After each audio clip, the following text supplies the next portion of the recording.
Hello, everyone. Has everyone just had caffeine and sugar? I hope you all had a cookie, because I had a cookie. So hopefully you'll be all excited. I've got that session right now between us and another speaker and then drinks, so I'm going to keep on track today. It's so amazing to be in a room with so many women. I don't get to do a lot of women's conferences, so I'm very excited and did not know there were that many women in technology, so super exciting. So what I'm going to do today is take you through how I turned a blog into one of Australia's biggest digital media agencies, how I built that, and then how that was acquired about a year ago. I'm going to give you a very honest and personal account of what it's like to start and run your own business, be an entrepreneur and have 3 small children at the same time, and then identify some common mistakes that I've made, and I've made many along the way, and hope to help you guys not make the same. I was just going to ask so I know who I'm talking to. So show of hands, who does run their own business in the room? Are there many people? Okay, excellent. And who's got kids? Oh, so many more people with kids. Okay. So a little bit about how I started. So I went after school and got a Bachelor of Commerce from New South Wales Uni, went on to do PR, marketing and sales, and worked in the hotel industry for quite a few years. So Hilton, Hyatt and Intercontinental, both in Sydney, and then we moved over to San Francisco, to the Bay Area, for about a 4-year period, which was amazing. So we lived there in the whole .com area, and that was from 2000 till 2004, and it was just phenomenal. So moving back to Sydney 4 years later, with my then husband, well, he's still my husband, I shouldn't say. Yeah, working and doing that. I was pregnant with my first child, and I'm a Virgo. Are there any Virgos in the room? Okay, perfect. Well, I'm a complete anal over-researcher, so many Virgos are. So when I was pregnant with my first child, I'd put together a spreadsheet of every single pram, cot and high chair in the world, because that's what you do when you're a Virgo. So it wasn't a regular spreadsheet, it was a pivot table. It had all this really cool stuff, so I could sort all the data, and I just thought I was amazing. And so then I decided that other parents might want that information, and that's what gave me the idea to launch Babyology, which I'm going to tell you what that is. So in early 2006, when I was pregnant with my first child, I built that spreadsheet and decided that's what we were going to do, rather than just be on mat leave and hang out with the baby. So what Babyology is and what we built, we're a parenting website. Some of you might know about it, and it provides daily content that's to a community of women. It's a very big community, so it's over 1.5 million women, majority Australian, and it's everything to do in the parenting world. So whether it's feeding, sleeping, it started off with products based on my spreadsheet, but we pivoted and morphed over the many years we did that. So yeah, in Christmas 2006, when I had a 1-year-old already and I was pregnant with my second one, not timed very well, but anyway, so that's when I decided to launch my business. Great timing. So 10 years on, we had 25 staff, Surrey Hills headquarters, staff all over Australia, and it was a whole cloud-based system, working remotely. Everyone was working from home. And then in late 2017, so end of last year, we were successfully acquired, and I stepped down as the CEO, handing over the reins to my new buyers. And I'm going to talk a little bit about how that worked and how I was able to, in media, just step away on the day we sold.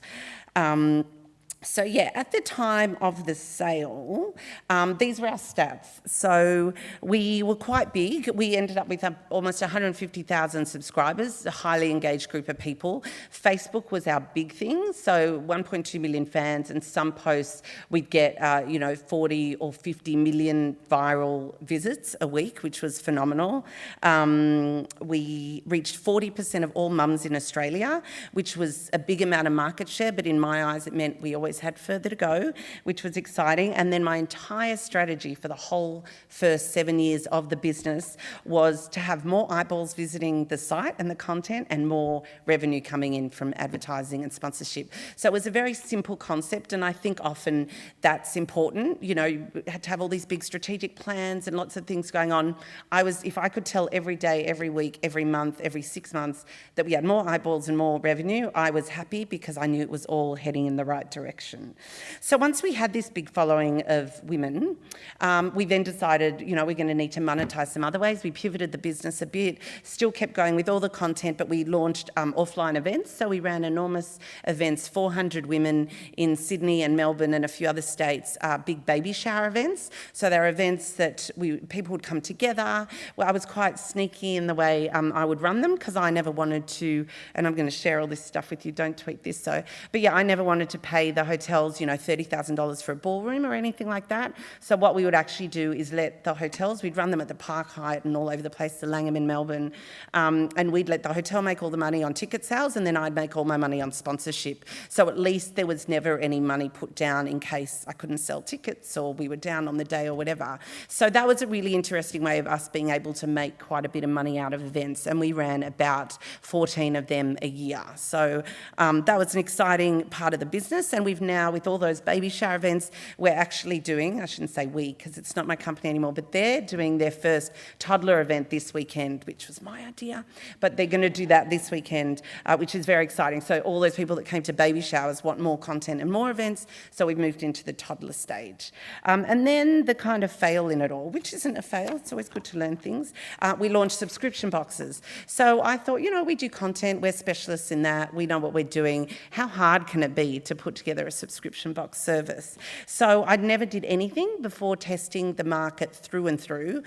So until I got 8,000 people signed up on Facebook to say they wanted one of these fictitious boxes that I hadn't produced or even worked out how to do yet, I was like, okay, 8,000 is a good test model. We're going to go ahead and do this. So we launched it all. We had beautiful babyology style product in there. We were always very high-end niche product that we put on the site.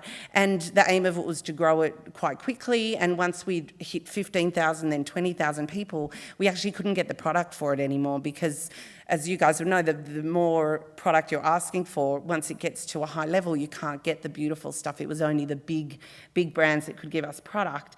And then also by then people were on their second or third box because, of course, I signed them up for a year to get all my cash up front.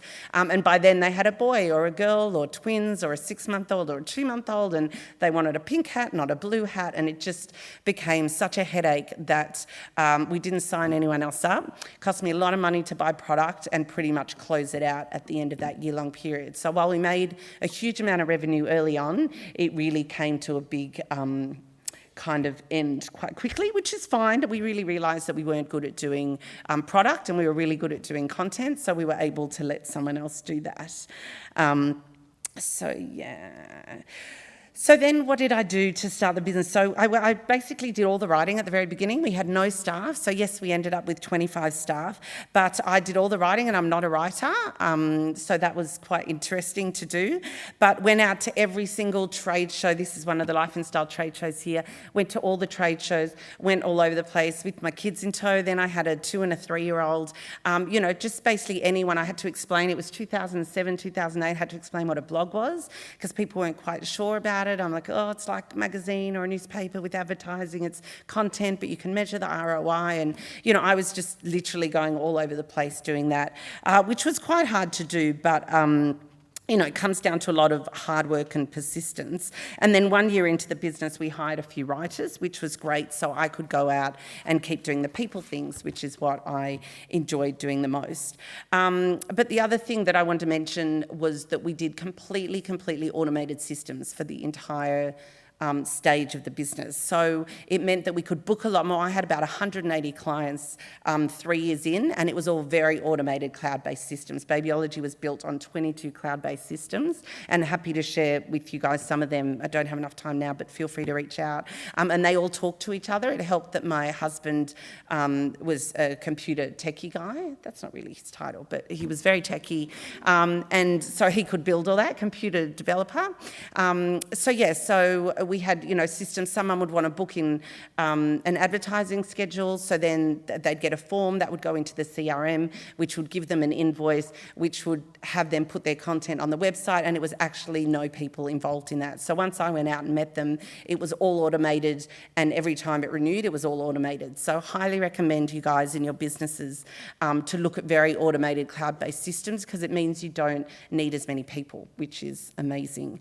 And the other thing I did from the very very, very beginning was formed a babyology wiki. So I don't know if anyone uses a wiki in the room or runs their business on one, but it literally became our Bible. At the time of sale, it was about 400 pages. So it's basically in the cloud, and it's all your systems and processes and everything to do with your business. So if you're run over by a bus tomorrow or whatever, it's not all in your head. We had nothing that wasn't on Google Docs. We've used Google since the very beginning, so it also helped with onboarding and offboarding. If we had to let someone go, cut off their access, everything they'd ever done with the company we still own and we still have in the files. So yeah, the wiki really did save our lives, and that was what I was talking about. That was one of the reasons when we sold, I was able to walk away immediately because they had everything they needed to run the business without me, which, yeah, wasn't that happy about in the beginning, but that's fine. I can see why that happened.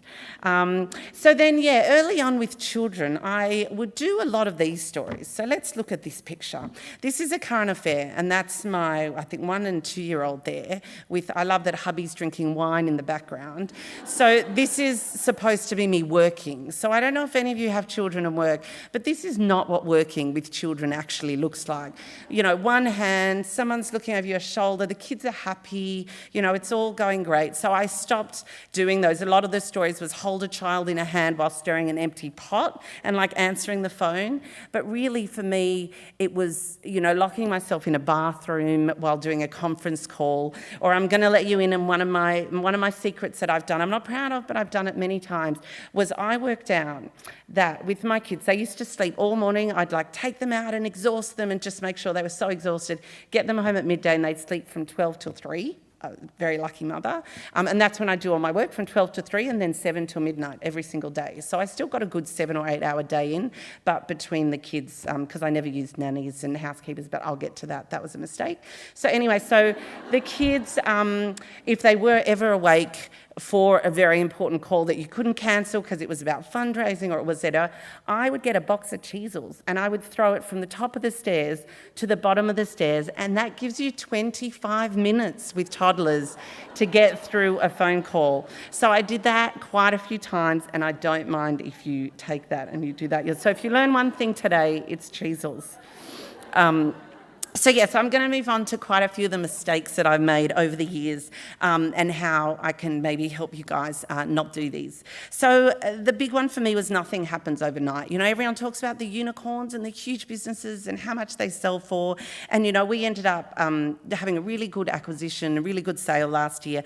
But, you know, it took 11 years. So it took 11 years for us to build our following, build the trademark, build the community, raise them, do all this stuff. So it doesn't happen overnight, and I don't think it ever will. You know, it's a lot of hard work. It's you've got to love what you do. Like, I was exhausted all the time working those nights till midnight. First thing I wanted to do at 5 a.m. was wake up and check my email and see what had happened overnight, because it's exciting and it was my passion. And I thought, I've got small kids at the moment at home, what else would I be doing? So, you know, didn't get to watch TV, didn't get to sit on the couch at night Facebooking with a glass of wine. So, you know, really running your own business, you do miss out on some things, but I felt that we were building, you know, something bigger for ourselves. I have not watched Game of Thrones though, so I'm very excited to start doing that at some point in the future.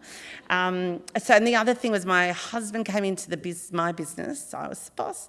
He came in for the last 3 years, which was awesome, and we could then tax deductible for date night, right? So you get to go out for dinner, have a sales meeting, talk about work, and it was excellent. But we also, it's very, very hard for those of you who might work with a partner 24/7. It's very hard. So we used to take it in turns, either Ubering or walking home, so we could have our own space for 10 minutes, which was exciting. So financial obstacles. So, you know, as much as I say don't let money be an obstacle, you know, stay in your job, research. If you've got an idea, I think don't put it off because of money. Keep trying to do it on weekends, do it after hours, do it when kids are asleep. I mean, you know, and try and wait until you're making enough money in your passion project before you we were very slow and very careful, hence 11 years. So you can do it quicker, but it's a lot riskier. So my husband only came into the business after 8 years because we wanted to wait and see if we could do that. Or, I've got 3 kids now and everything, all eggs in one basket. And even then he took long service leave for 3 months before he resigned so we could see how it all works. So we did it all, but we did it in a way that we could fund the whole thing ourselves. And there are advantages and disadvantages in both, to be honest. Distractions and excuses. A lot of people get distracted by competitors you have out there, and I very much didn't watch what competitors were doing unless I felt we could have a partnership or collaboration, which I actually did a lot. So, little old me with my website, I worked with news, I worked with Fairfax, and I shared content with them because they had more people than we did. We could write content they couldn't. So, in that way, I would watch what they were doing, and we formed huge partnerships, and that helped me a lot. I think they think it helped them, but it definitely helped Babyology. But yeah, it was really 5 years before we started to solidify. I told you I was just about eyeballs and revenue. We didn't have business plans, we didn't have marketing plans, we didn't have strategy. We just went for it. And sometimes that's easier to do, and you feel like it's just a much easier way to start than saying you don't have everything in place yet, because that can be a distraction and a reason why, it's going to be 6 months before I have time to get all those documents in place. I had nothing, and we just went for it, and it was like 6 years in before advisors said, you're onto a big thing, and I was like, my whole strategy is eyeballs and dollars. So yeah, definitely don't let those things distract you. Employees, I'm going to say it over and over again, hire the right people. So this was something we didn't do, making sure I can't see any employees in the room. But yeah, we didn't always hire the right people for the job. At first I was so excited when people would apply to work with us that I'd be like, you have no skills, but I can teach you. You're going to be amazing. So, you train them and teach them. But in the end, I realised it's much easier and much more cost efficient, even paying more. But I would just pay people and hire people I could learn from rather than what I could teach them, because you really want experts in their field, whether it's, for us, we had marketing, business development, social media people, events team. We had a whole team of people, and I would hire the best in those areas so that I could actually learn from them and I didn't have to teach them what I thought about events. I actually wanted them to run them better than I thought I could. So that was a key learning for us. Cost a lot of money, almost made the company go under, believe it or not. If you make a few bad hires that you've got through recruiters, that you've got to pay recruiters, get rid of staff, all that stuff, it can cost a lot of money as well as time. So my favourite, cash flow. Cash flow. So always, always, always watch your cash flow. I can see why so many businesses do go under in Australia or all over the world. We always had 6 months of money in the bank, always, until we didn't. So, we hiring these people didn't work out. We grew way too big. We got a head office. I bought everyone computers, which I didn't even know. They all arrived on the first day at the office. I didn't know I had to buy them 10 laptops. So, I was like, where are your laptops? We had to go to Apple and buy them all. But yeah, so we bootstrapped the business the entire time, which has advantages and disadvantages. You can make all your own decisions and pivot much quicker, which I loved, and we often did. And I'd often wake my husband up in the night to tell him about my phenomenal ideas that I had. But also, we could only grow. We had a team of 25, and I had to make that payroll every month. So just the stress and the anxiety involved in that, and I still think back to it, was horrific. At one point we had no car, 3 kids, no car at all, had to sell up to make payroll 1 month, and I had a 4-year-old at the time who we had to get Ubers, and she had to say she was 7 because we had no car seats. So I think I may have scarred her a little bit. But no, it was horrible. So we've got a car now, very exciting. But yeah, this was only a year before last. And yeah, we just had to sell up all our possessions to basically make payroll, and at that point I really thought it would have been better to have money, and we went out to get money but grew too fast. Money took too long. It's a longer story than I can tell today. So having a thick skin. There are days where you absolutely love it, so completely euphoric, pinch yourself, wake up and go, I can't believe this is my life, I get to do what I want to do, I love it, my staff are amazing, my business is amazing, we've just signed a big client. And then there are other days where you're lying in the fetal position and you're crying because you just do not want to do it anymore. And unfortunately, those days can happen, or even, from morning to afternoon, let's say. You can be excited in the morning, you get to work, one of your staff resigns, you lose a big account. Your days are never planned out for you, and nothing is ever guaranteed, I think, when you own your own business versus being an employee where no matter how bad your day is, you know you're going to get paid at the end of the day. You've really got to hustle for it when it's your own business.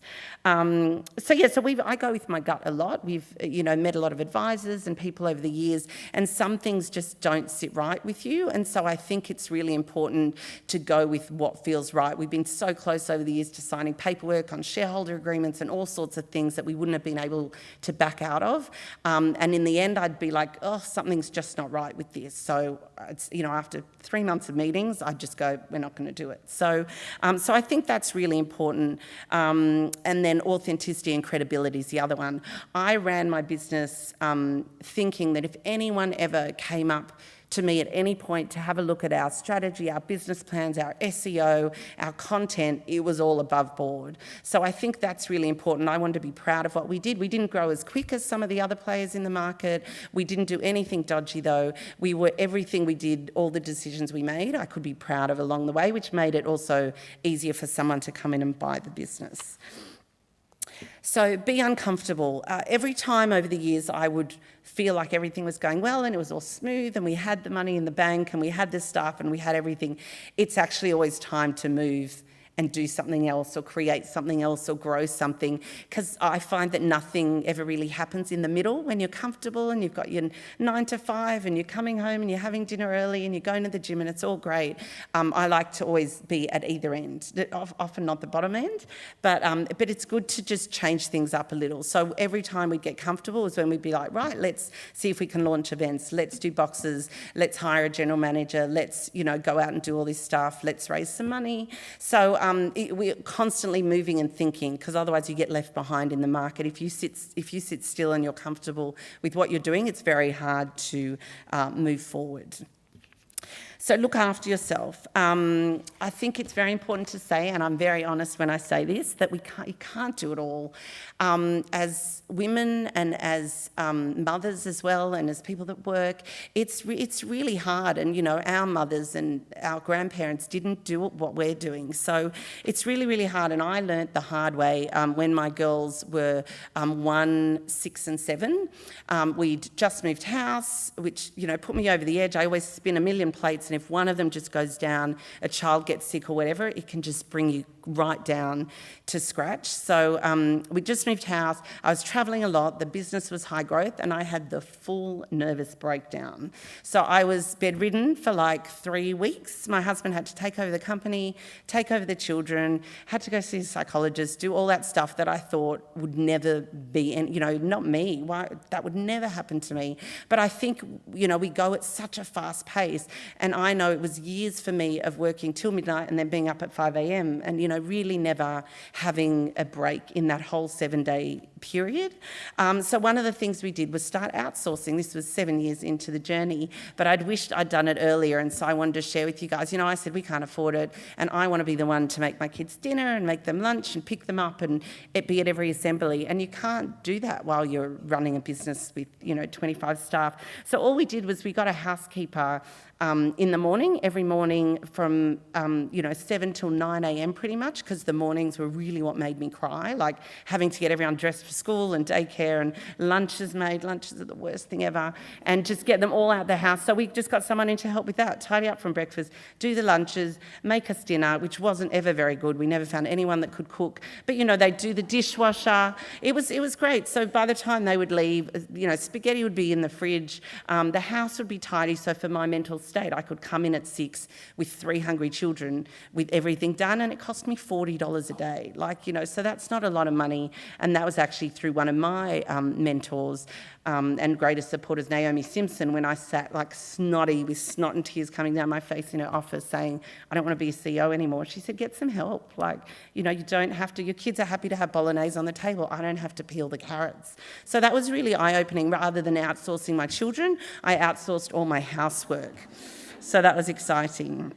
So I just want to say that's where you can find me. Get in contact if you want. At the moment, so we sold the business. I walked away and I'm loving doing consulting with small and medium businesses. So I'm doing a lot of that at the moment, as well as taking a year off next year. So I won't be around next year, but there's always Skype and other things. But would love to connect with as many of you as possible. And thank you for listening to my story. Questions? Oh, sure. Does anyone have any specific questions at this point? Oh, okay, yeah.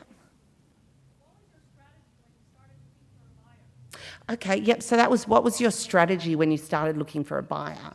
A really good question. So I went out to get $3 million in funding because I could see we were going to run out of money with the amount we were spending. So I went out to get funding, got a term sheet, then realised, I learnt it all on the go that you had to get other people to put into that term sheet. So we got the first mill, got some other people in, and one of those people that put in, I thought they might want to acquire us. So I actually said other people are thinking of acquiring us. So we started a whole process, and I got an advisor on, and then he ran a whole process, and we ended up getting 4 offers. So we didn't actually go out to look to sell. I thought I was still 3 or 4 years away from sale, but we got acquired, and I thought I'm just going to take the money and run. So yeah. Any other questions? Oh yeah.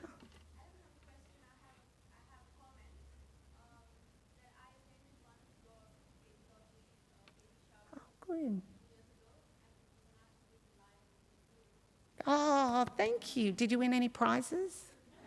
Oh, okay.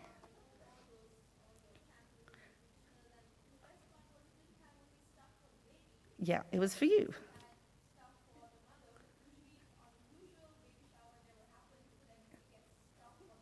Exactly.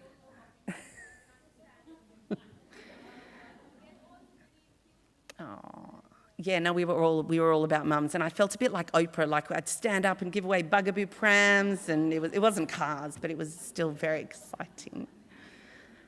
Any other questions? Oh, yeah.